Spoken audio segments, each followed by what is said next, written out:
Hey friends, welcome to my YouTube channel studious aura. आज मैं आप लोगों के लिए लेकर आई हूँ एक नई वीडियो जिसका टॉपिक है level of prevention. Level of prevention जो ये टॉपिक है ये आपने कई बार कम्युनिटी हेल्थ नर्सिंग में पढ़ा होगा, पब्लिक जिसे हम पब्लिक हेल्थ नर्सिंग भी बोलते हैं। तो इस सब्जेक्ट में आपने ये टॉपिक बहुत पढ़ा होगा क्योंकि कम्युनिटी हेल्थ नर्सिंग एक ऐसा सब्जेक्ट है जिसमें हम बहुत सारे डिजीज़ से डील करते हैं और बहुत अलग अलग तरह की डिजीज़ से डील करते हैं। और आपने एक ये लाइन भी सुनी होगी, prevention is better than cure. तो प्रिवेंशन, अगर हम किसी भी डिजीज को होने से ही रोक दें, प्रिवेंट कर दें, तो हमें क्योर तक जाने की जरूरत ही नहीं पड़ेगी। तो हम क्योर तक नहीं ले जाना चाहते, हम किसी भी डिजीज का ट्रीटमेंट नहीं करना चाहते। हम चाहते हैं कि वो पहले ही प्रिवेंट हो जाए, क्योंकि अगर डिजीज होगी ही नहीं तो किसी को और कोई भी हेल्थ इश्यूज नहीं आएंगे। और वैसे भी आप लोग जानते हैं कि आजकल हॉस्पिटल्स में कितनी ज्यादा भीड़ है, तो कोई भी नहीं चाहता हॉस्पिटल जाना, और ना ही बहुत इतना ओवरलोड हो जाता है पेशेंट्स का। तो अगर डिजीज होगी ही नहीं, प्रिवेंट कर सकें, तो ये बहुत ज़्यादा बेटर रहेगा। अब लेवल ऑफ प्रिवेंशन भी हमारे 4 टाइप के होते हैं। एक तो प्राइमोर्डियल, प्राइमरी, सेकेंडरी, टर्शरी। इनके बारे में आपको फर्दर वीडियोस बताऊंगी। लेकिन मेन मुद्दा यहाँ पर यह है कि इन लेवल ऑफ प्रिवेंशन को हम पहचाने कैसे, कि किस पॉपुलेशन के लिए, लाइक कितने हमारे पास अगर कुछ सिलेक्टेड लोग हैं तो उनके लिए हमें कौन सी लेवल ऑफ प्रिवेंशन लगानी है, क्या प्राइमोर्डियल, प्राइमरी, सेकेंडरी या टर्शरी। तो ये सारी चीज़ों को जानने के लिए हम देखते हैं आगे की video. So let's start the video. First is primordial prevention. First हमारी प्राइमोडियल प्रिवेंशन होती है, ये प्राइमरी से भी पहले वाली आती है। प्राइमरी होती है सबसे पहली प्रिवेंशन, लेकिन प्राइमरी से भी एक पहले आने वाली प्राइमोडियल, सबसे बेसिक और सबसे स्टार्टिंग वाली जो प्रिवेंशन होती है किसी भी डिजीज को होने से रोकना, वो प्राइमोडियल प्रिवेंशन है। प्राइमोडियल में हमारा कीवर्ड क्या होता है? Risk factor reduction.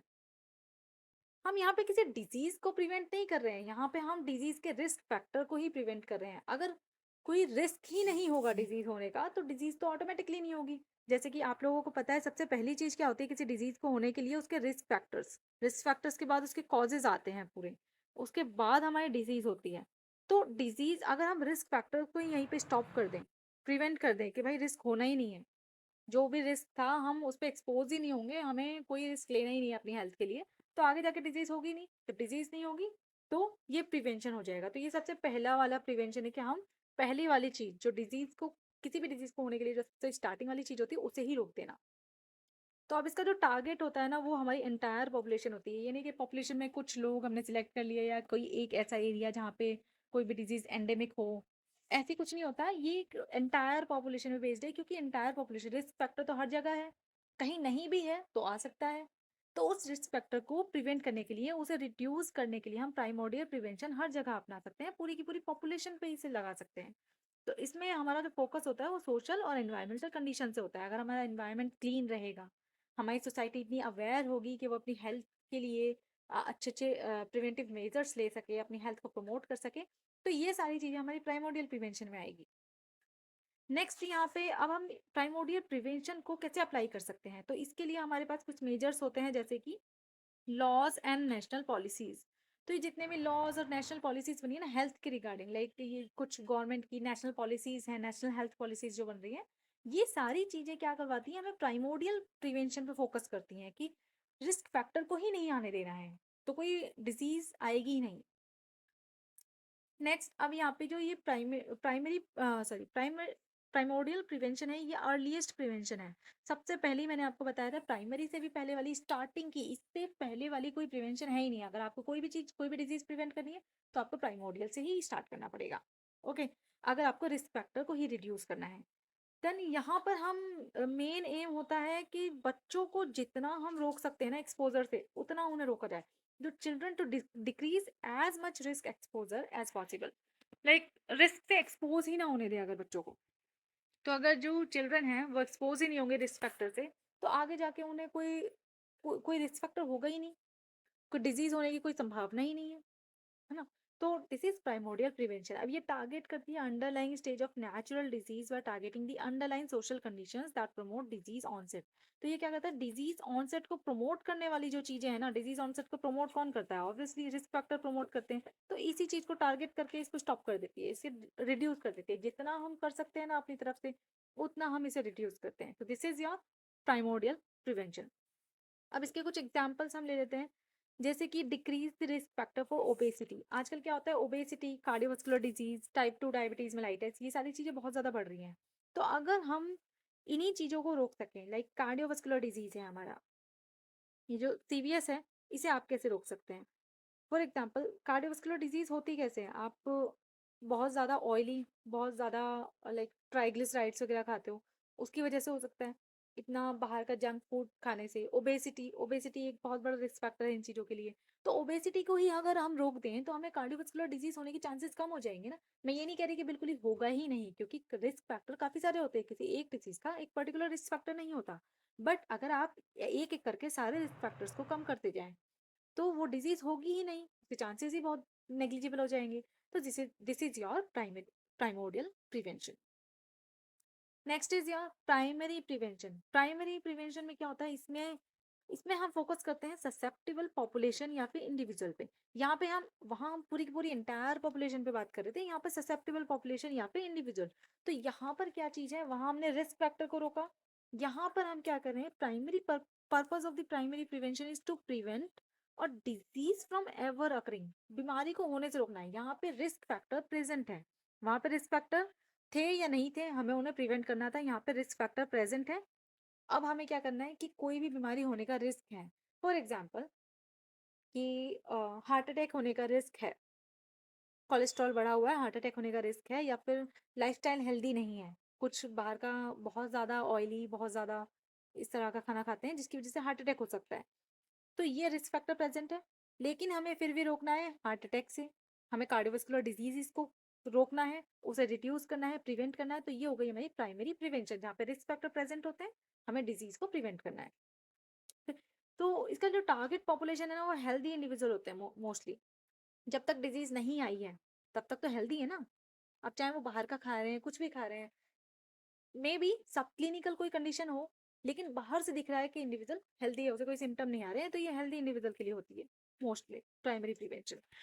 It commonly institute activities that limit risk exposure. तो यहाँ पे हम क्या करते हैं, रिस्क फैक्टर प्रेजेंट है, उसका तो हम कुछ नहीं कर सकते, हम लिमिट तो कर सकते हैं उसका एक्सपोजर। जो भी रिस्क है उसके एक्सपोजर को हम कम कर सकते हैं।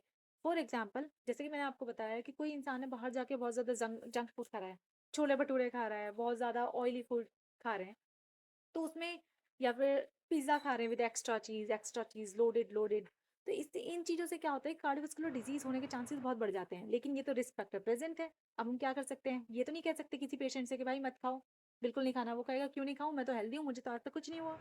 तो हम कहेंगे लिमिट कर दो, आप, आपको कुछ हो भी सकता है, हम उससे सारी चीजें बताएंगे और फिर कहेंगे लिमिट कर दो भाई। तुम लाइक वीक में 2 बार खाते हो, वीक में 1 बार कर दो इसे, एटलीस्ट इतना तो कर सकते हो। तो हम क्या करेंगे कि रिस्क एक्सपोजर को कम कर देंगे और इंक्रीज कर देंगे इम्यूनिटी, उस इंडिविजुअल की इम्यूनिटी को इंक्रीज कर देंगे। उससे कहेंगे कि आप वीक में 2 बार ये छोले भटूरे वगैरह खाते हो, वीक में 1 बार खाओ, और वीक में 1 बार, और आप डेली का थोड़ा थोड़ा फ्रूट्स भी खाओ, जिससे कि आपकी इम्यूनिटी भी बढ़ी रहे। तो उन्हें हेल्दी फूड भी साथ में बताएंगे हम। तो ये क्या हो गया, हमारी प्राइमरी प्रिवेंशन। रिस्क फैक्टर को हमने कम कर दिया, हमने प्रिवेंट नहीं किया रिस्क फैक्टर को, रिस्क फैक्टर प्रेजेंट है, हमने डिजीज होने से रोका है बस। तो यहाँ पे जैसे कि मैंने बताया था अभी कि सब क्लिनिकल केसेस जो हैं, सब क्लिनिकल डिजीजेस, वो भी प्रोग्रेस होने से रुक सकती हैं। सो ये हमारा प्राइमरी प्रिवेंशन है। जैसे कि मैंने एग्जाम्पल के लिए इम्यूनाइजेशन, इम्यूनाइजेशन एक प्राइमरी प्रिवेंशन का बहुत इंपॉर्टेंट एग्जाम्पल है। क्योंकि इम्यूनाइजेशन में हम क्या करते हैं, फॉर एग्जाम्पल हम हमने बीसीजी दिया, बीसीजी हमें पता है कि रिस्क है, इसीलिए हमने दिया ताकि टीबी ना हो बच्चों को बाद में। ठीक है। नेक्स्ट हमने फॉर एग्जाम्पल पोलियो की ड्रॉप्स देते हैं। पोलियो की ड्रॉप्स किस लिए देते हैं, क्योंकि रिस्क है कि पोलियो हो सकता है, तो हम उसे प्रिवेंट करने के लिए, रिस्क फैक्टर प्रेजेंट है कि, बट उसे प्रिवेंट करने के लिए हम लोग इम्यूनाइजेशन दे रहे हैं। तो ये हो गया हमारा प्राइमरी प्रिवेंशन। हाँ, एक चीज़ मैं आप लोगों से कहना चाहूँगी कि जैसा कि आप लोग स्क्रीन पे देख रहे हैं कि जो लोग बहुत ज़्यादा वीडियोस जो है ना वो देख रहे हैं बट सब्सक्राइब नहीं करते हैं यार चैनल को। बहुत मेहनत से मैं ये वीडियोस बना रही हूँ आप लोगों के लिए, और इतना मुझे टाइम भी नहीं मिल पाता है, तो मैं बहुत कम वीडियोस ला पाती हूँ। बट अगर आपको ये वीडियोस इन्फॉर्मेटिव लगती हैं तो प्लीज़ आप चैनल को सब्सक्राइब भी कीजिए, सो दैट मुझे मोटिवेशन मिलता रहे और भी अच्छी सी वीडियोज़ बनाने के लिए। नेक्स्ट हमारी सेकेंडरी प्रिवेंशन आ जाती है यहाँ पर। तो सेकेंडरी प्रिवेंशन में हम लोग अर्ली डिजीज डिटेक्शन करते हैं। यहाँ पे अर्ली डिटेक्शन एंड ट्रीटमेंट होता है। तो अर्ली डिटेक्शन प्लस ट्रीटमेंट, तो डिजीज का बहुत जल्दी डिजीज को पहचान लेना और उसका ट्रीटमेंट करना। तो सबसे जल्दी डिटेक्ट कैसे करेंगे? स्क्रीनिंग टेस्ट हो सकते हैं, स्क्रीनिंग टेस्ट वगैरह से हम अर्ली डिटेक्शन कर सकते हैं। क्योंकि कोई भी डिजीज अगर वो प्रोग्रेस हो जाएगी ना बहुत ज्यादा हद तक, तो हम उसे क्योर नहीं कर पाते हैं। मोस्ट ऑफ द टाइम ऐसा होता है कि हम उसे पूरी तरह से क्योर नहीं कर पाते। तो जितना जल्दी हम डिजीज को डिटेक्ट कर लेंगे, तो अर्ली डिटेक्शन बहुत इंपॉर्टेंट होता है। ये सेकेंडरी प्रिवेंशन में आता है। अब सेकेंडरी प्रिवेंशन में क्या है? यहाँ पे रिस्क फैक्टर प्रेजेंट है, बिल्कुल है। यहाँ पे डिजीज प्रेजेंट है, जी प्रेजेंट है। ठीक है, तो यहाँ पे रिस्क फैक्टर भी प्रेजेंट है, यहाँ पे डिजीज भी है। लेकिन हमें करना क्या है? हम काफी सारी पॉपुलेशन मतलब बहुत लोग ऐसे हैं पॉपुलेशन में जिन्हें पता ही नहीं है उन्हें डिजीज है। हो सकता है सब क्लिनिकल केसेस हो, कोई सिम्टम ही नहीं आ रहे। तो क्या करना है? अर्ली डिटेक्शन करना, अर्ली डिजीज डिटेक्शन करनी है, सबसे जल्दी पहचानना है एंड उसका ट्रीटमेंट स्टार्ट करना है ताकि वो डिजीज आगे प्रोग्रेस ना हो। तो टारगेट हमारा क्या होता है? हेल्दी अपियरिंग इंडिविजुअल भी हो सकते हैं या फिर सब क्लिनिकल फॉर्म्स हो सकती हैं। हेल्दी अपियरिंग इंडिविजुअल, सब क्लिनिकल केस होता क्या है? ये सब क्लिनिकल केस का मतलब होता है वो इंडिविजुअल जिनके अंदर डिजीज तो प्रेजेंट है बट उनके अंदर कोई सिम्टम्स नहीं आ रहे हैं, पैथोलॉजिकल कोई चेंज नहीं हो रहा है। ठीक है, सिम्टम्स नहीं आ रहे हैं बट अंदर ही अंदर कुछ ना कुछ चेंजेस हो रहे हैं। लाइक कोई भी डिजीज है, फॉर एग्जाम्पल आप थायराइड का एग्जाम्पल ले सकते हो।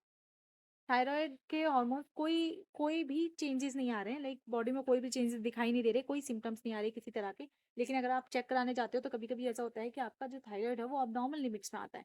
तो ये सब क्लिनिकल केसेस है, तो इसे हम प्रिवेंट किए कर सकते हैं। अगर हम जल्दी इसे डिटेक्ट कर लें तो हम प्रिवेंट कर सकते हैं। लेकिन एक बार जब कोई भी डिजीज सब क्लिनिकल से क्लिनिकल स्टेज में चली जाती है, फिर हम उसे प्रिवेंट करना बहुत मुश्किल हो जाता है, फिर उसका ट्रीटमेंट ही करना पड़ता है। तो ये आपका सब क्लिनिकल केस हो गया। सेकेंडरी प्रिवेंशन में मेनली मैंने आपको बताया था डिटेक्शन के लिए स्क्रीनिंग आती है। जितने भी स्क्रीनिंग टेस्ट होते हैं ना, जैसे कि आजकल हमारा ये चला है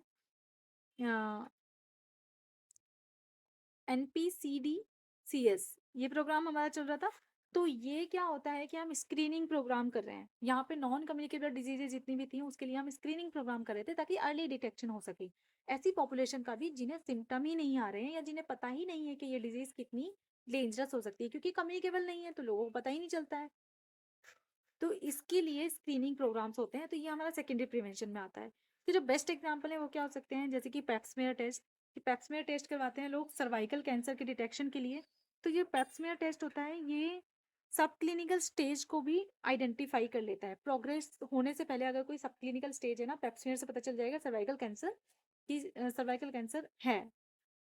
तो क्या तभी की तभी ट्रीटमेंट हो जाएगा और डिजीज प्रोग्रेस नहीं होगी। तो ये हो गई आपकी सेकेंडरी प्रिवेंशन। नेक्स्ट आ जाती है आपकी टर्शरी प्रिवेंशन। टर्शरी प्रिवेंशन में क्या होता है? यहाँ पर भी रिस्क फैक्टर प्रेजेंट है, यहाँ पर डिजीज भी प्रेजेंट है, यहाँ पे अर्ली डिटेक्शन भी हो गया डिजीज का और ट्रीटमेंट भी स्टार्ट हो गया डिजीज का। क्या ट्रीटमेंट भी स्टार्ट हो गया, तो हमें यहाँ पर मेन हमारा फोकस होता है कि हम डिजीज को प्रोग्रेस होने से रोकें। तो टर्शरी प्रिवेंशन टारगेट करती है किस चीज को? क्लिनिकल और क्लिनिकल आउटकम ऑफ डिजीज। इसमें क्या होता है? सब क्लिनिकल हमने वहां स्क्रीनिंग में देख लिया, टर्शरी में क्या आएगा? क्लिनिकल आउटकम आता है डिजीज का। फॉर एग्जाम्पल कोई डिजीज है, किसी भी इंसान को, किसी पर्टिकुलर पेशेंट को कोई डिजीज है, उसको उसके सिम्टम्स भी आ रहे हैं, तो वो डायरेक्ट हॉस्पिटल जाता है, ट्रीटमेंट करवाता है उस चीज को। तो वो सारी चीजें टर्शरी प्रिवेंशन में आती हैं। उसने कभी रिस्क फैक्टर को प्रिवेंट नहीं किया, उसने नहीं रोका रिस्क फैक्टर को आने से। रिस्क फैक्टर आ रहे हैं, उसने अपनी लाइफस्टाइल को चेंज किया ही नहीं, उसे पता था रिस्क फैक्टर है। डिजीज आ गई, डिजीज भी उसे हो गई, उसके बाद भी उसे पता नहीं चला, क्योंकि हो सकता है सब क्लिनिकल केस हो, कोई सिम्टम ही ना आए हो। उसके बाद किसी ना किसी प्रोग्राम की वजह से अर्ली डिटेक्शन हुआ डिजीज का, डिजीज डिटेक्ट हुई, ट्रीटमेंट भी स्टार्ट हो गया। अब वो जो ट्रीटमेंट ले रहा है किस लिए ले रहा है? ताकि उसकी वो जो डिजीज है वो प्रोग्रेस ना हो, बहुत ज्यादा डेंजरस कंडीशन में ना पहुंच जाए वो। ठीक है, इसलिए वो उस ट्रीटमेंट को ले रहा है। तो यहाँ पे आ जाती है ये टर्शरी प्रिवेंशन। ये इम्प्लीमेंट होती है इन सिम्टोमेटिक पेशेंट्स। मैंने बताया था सिम्टोमेटिक पेशेंट्स में जो है वो टर्शरी प्रिवेंशन आएगी। जो एसिम्टोमेटिक पेशेंट्स होंगे उसमें सेकेंडरी प्रिवेंशन आएगी, क्योंकि उन्हें पता ही नहीं है, डिटेक्ट ही नहीं हुई उनकी डिजीज, क्योंकि सिम्टम्स नहीं थे। तो सिम्टोमेटिक पेशेंट्स में आ जाएगी टर्शरी प्रिवेंशन। तो यहाँ पर हम एम करते हैं to reduce the severity of disease. Severity मतलब हमें डिजीज की जो सीवियरिटी ना उसे कम करना है, ताकि डिजीज जो है वो बहुत ज़्यादा सीवियर ना हो जाए। जितनी है उतनी मेंटेन करके रखना है या फिर उसे कम करने की कोशिश करनी है। As well as any associated कोई भी सिक्वेल एसोसिएटेड उसे भी हमें कम करने की कोशिश करनी है। Then forms of tertiary prevention जो है ना वो रिहैबिलिटेटिव एफर्ट्स होते हैं। मोस्टली यहाँ पे हम लोग रिहैबिलिटेशन यूज करते हैं, क्योंकि डिजीज भी हो चुकी है, उसका ट्रीटमेंट भी चल रहा है, बस हम उसे प्रोग्रेस करने से रोक रहे हैं। तो किसी भी डिजीज को प्रोग्रेस होने से रोकना और अपनी एडीएल जो एक्टिविटी ऑफ डेली लिविंग है उन्हें मेंटेन करके रखना, ये सारी चीजें किस में आती है? रिहैबिलिटेशन में आती है। तो यहाँ पर जो टर्शरी प्रिवेंशन है यहाँ पे रिहैबिलिटेटिव एफर्ट्स लिए जाते हैं। So here are some examples of commonly used prevention strategies. जैसे कि मैंने आपको थोड़े बहुत एग्जांपल्स तो बता दिए, लेकिन अभी कुछ एग्जांपल्स देख लेते हैं, स्पेसिफिक एग्जांपल्स देखते हैं। तो जो प्राइमोडियल प्रिवेंशन है इसका एक स्पेसिफिक एग्जाम है गवर्नमेंट पॉलिसी। तो जितनी भी गवर्नमेंट पॉलिसीज चल रही है ना, जैसे कि सिगरेट पर टैक्स बढ़ा देना, टोबैको का एडवर्टाइजमेंट कम कर देना, ये सारी चीज़ें प्राइमोडियल में आती है। जैसे कि मैंने कहा था कि बच्चों को मेन फोकस करेंगे हम, या एंटायर पॉपुलेशन को भी फोकस करेंगे, कि बच्चों को सबसे पहले रिस्क फैक्टर से रोकना है कि वो उसका एक्सपोज में ही ना आए। और जो एंटायर पॉपुलेशन है ना उसको हमें फोकस करना है प्राइमोडियल प्रिवेंशन में। तो यहाँ पे हमने क्या करा, सिगरेट पर टैक्स बढ़ा दिया। टैक्स बढ़ा देंगे तो कुछ लोग तो हैं कि सिगरेट खरीदना ही कम कर देंगे, बंद तो नहीं करेंगे लेकिन कम खरीदेंगे, कम पियेंगे, कम बीमार पड़ेंगे। उसके बाद हमने एडवर्टाइजमेंट, गवर्नमेंट ने क्या करा कि टोबैको की जो एडवर्टाइजमेंट है ना उसे ही डिक्रीज कर दिया एडवर्टाइजमेंट। बच्चे टीवी देखते हैं, टीवी पे एडवर्टाइजमेंट आते हैं। जब टीवी पे ऐड आएगा ही नहीं या बहुत कम ऐड आएगा तो बच्चे उसे देखेंगे नहीं, तो हो सकता है एक्सपोजर ही कम हो बच्चों का, तो वो टोबैको नहीं लेंगे। तो इस तरह की कुछ पॉलिसीज है ना, इसकी वजह से प्राइमोडियल प्रिवेंशन होती है। उसके बाद आ जाती है हमारी सेकेंड स्ट्रैटेजी, बिल्ड एनवायरनमेंट। इसमें क्या होता है कि इन्वायरमेंट ही अच्छा बना लो, लाइक सेफ वॉकिंग पाथ बनाए हैं जो। तो इससे क्या होगा कि एक्सीडेंट्स कम होंगे। जब एक्सीडेंट्स कम होंगे तो कोई सीवियरिटी, कोई ऐसी कंडीशन आएगी ही नहीं कि पेशेंट को हॉस्पिटल में जाना पड़े। तो ये सारी चीज़ें, access to store healthy food options, healthy food को कैसे स्टोर करा जा सकता है। तो ये सारी चीज़ें हमारी प्राइमोडियल प्रिवेंशन में आती है, कि हमने रिस्क फैक्टर को ही रोक लिया, रिस्क फैक्टर को हमने आने ही नहीं दिया अपने अपने आसपास। नेक्स्ट प्राइमरी प्रिवेंशन है। प्राइमरी प्रिवेंशन में क्या है, इम्यूनाइजेशन। जैसे कि मैंने आपको बताया था इम्यूनाइजेशन में, जैसे कि मैंने एग्जांपल दिया था आपको बीसीजी का, पोलियो का, टेटनस, टीटी जो होता है। इसमें हमने क्या करा, अगर रिस्क फैक्टर प्रेजेंट है, लाइक टीटी कब लगवाते हैं, मान लो किसी बच्चे को, ये नॉर्मल इम्यूनाइजेशन में तो लगाते ही हैं, वैसे अगर किसी को कोई चोट लगी, तो चोट लगने की वजह से या किसी का कोई एक्सीडेंट होता है या वुंड वुंड में कोई एक्सपोजर होता है किसी चीज़ का, तो हमें पता है कि यहाँ पे रिस्क है कि टेटनस हो सकता है। तो उस रिस्क को हमने क्या किया कि हाँ रिस्क प्रेजेंट है, अब डिजीज हो सकती है, तो डिजीज को रोकने के लिए हमने इम्यूनाइजेशन लगा दिया, हमने टीटी लगा दिया, प्राइमरी प्रिवेंशन कर ली, क्योंकि रिस्क था, हमने रिस्क नहीं रोक पाया हूँ। टोबैको सीजेशन प्रोग्राम, टोबैको लोग पी तो रहे हैं, टोबैको खा रहे हैं लोग, टोबैको यूज कर रहे हैं, बट हमने उसे सीजेशन प्रोग्राम हम उसका करवा रहे हैं, लाइक हम लोगों को टोबैको छुड़वाने में हेल्प कर रहे हैं। तो ये हो गया एक प्राइमरी प्रिवेंशन में रिस्क है, बट अब हम उसे कम करने की कोशिश कर रहे हैं। नीडल एक्सचेंज प्रोग्राम हो गया, माइक्रो न्यूट्रिएंट सप्लीमेंटेशन प्रोग्राम हो गया। तो ये सारी चीज़ें हमारे प्राइमरी प्रिवेंशन में आती है। माइक्रो न्यूट्रिएंट्स में जैसे कि आपका ये आयोडीन, आयोडाइज सॉल्ट होता है, आयोडीन आ गया सॉल्ट में। तो ये सारी चीज़ें क्या है, प्राइमरी प्रिवेंशन में आती है। हमें पता है कि रिस्क है, आयोडीन डेफिशिएंसी हो सकती है, तो गवर्नमेंट ने क्या किया कि सॉल्ट को ही आयोडाइज्ड कर दिया। उसके बाद हमारी सेकेंडरी प्रिवेंशन आ जाती है। सेकेंडरी प्रिवेंशन में जैसे कि मैंने आपको एग्जांपल दिया था pap smear test, early detection and cervical cancer की अर्ली डिटेक्शन के और ट्रीटमेंट के लिए हम लोग पैप्समेयर यूज़ करते हैं। तो ये डिटेक्शन के लिए हम पैप्समेयर यूज़ कर रहे हैं, फिर उसका ट्रीटमेंट होगा। मैमोग्राफी, ब्रेस्ट कैंसर के लिए हम लोग मैमोग्राफी यूज़ करते हैं। तो ये सेकेंडरी प्रिवेंशन में आता है। डिटेक्ट करेंगे ना ब्रेस्ट कैंसर को, वैसे तो पता चलेगा नहीं। या फिर एक टेस्ट होता है बीएससी, ब्रेस्ट सेल्फ एग्जामिनेशन। तो ये भी हमारा ब्रेस्ट सेल्फ एग्जामिनेशन तो हमारा प्राइमरी में आ गया, ठीक है, बट मैमोग्राफी जो है हमारा सेकेंडरी में आ जाता है। Breast self examination, sorry, breast self examination हमारा प्राइमरी सेकेंडरी दोनों में है। ओके, उसके बाद हमारा कोलोनोस्कोपी हो गई कोलोन कैंसर के लिए। ब्लड प्रेशर स्क्रीनिंग, जैसे कि मैंने बीपी स्क्रीनिंग अभी बताया था आपको, उसमें एनपीसीडीसीएस में, इसमें हम लोग बीपी स्क्रीनिंग करते हैं। तो ये हमारा सेकेंडरी में है, क्योंकि जहाँ भी हम स्क्रीनिंग कर रहे हैं, स्क्रीनिंग करने के बाद डिटेक्ट कर रहे हैं हम डिजीज को, वो सारा हमारा सेकेंडरी में आएगा। जैसे कि मैंने यहाँ पे बीएससी बताया कि डिटेक्ट करके हमारा सेकेंडरी में आ गया, बट यही चीज़ हम प्राइमरी में कर रहे हैं, रिस्क फैक्टर है, सिम्टम्स नहीं है। बट फिर भी हम चेक कर रहे हैं कि कुछ प्रॉब्लम तो नहीं है, तो वहाँ पे हमारा प्राइमरी में आएगा। उसके बाद टर्शरी, टर्शरी में क्या होता है, टर्शरी में ऑक्यूपेशनल और फिजिकल थेरेपी आ जाती है। अगर किसी भी पेशेंट को, लाइक बर्न पेशेंट है, बर्न पेशेंट में क्या होता है कि बहुत सारे कॉन्ट्रैक्चर्स आ जाते हैं, तो उसमें ऑक्यूपेशनल थेरेपी देनी होती है, फिजिकल थेरेपी देनी होती है, ये सारी चीज़ें रिहैबिलिटेशन में आती है। तो टर्शरी में हमारी क्या चीज़ें आ रही है, सारी रिहैबिलिटेटिव आ रही है, सॉरी। तो टर्शरी में हमारा सारा रिहैबिलिटेटिव फॉर्म आ जाता है। उसके बाद कार्डियक रिहैब इन पोस्ट मायोकार्डियल इन्फेक्शन। अगर किसी भी पेशेंट को एमआई हुआ है, तो एमआई के बाद जब हम कार्डियक रिहैबिलिटेशन देते हैं, वो भी हमारा टर्शरी ट्रीटमेंट में आएगा। तो जितनी भी रिहैबिलिटेशन प्रोग्राम है सारे टर्शरी में आते हैं। Diabetic foot care, diabetes, diabetes की वजह से पैरों में, फुट में वुंड हो गया है, उसका ट्रीटमेंट भी चल रहा है। अब हम उसे मेंटेन करके रखना है कि वो आगे जाके ज़्यादा सीवियर ना हो, प्रोग्रेस ना हो, तो ये सारी चीज़ें हमारी टर्शरी प्रिवेंशन में आती हैं। So guys, this is all about your level of prevention. If you have any question, you can write in the comment box. I will surely answer your all the queries. And अगर आपको कोई suggestions देने हैं और भी अच्छे topics के लिए जो आप पढ़ना चाहते हैं मुझसे, तो आप वो भी अपने कमेंट बॉक्स में लिख सकते हैं। I'll most welcome that. So thanks for watching the video. Please like, share and subscribe my channel.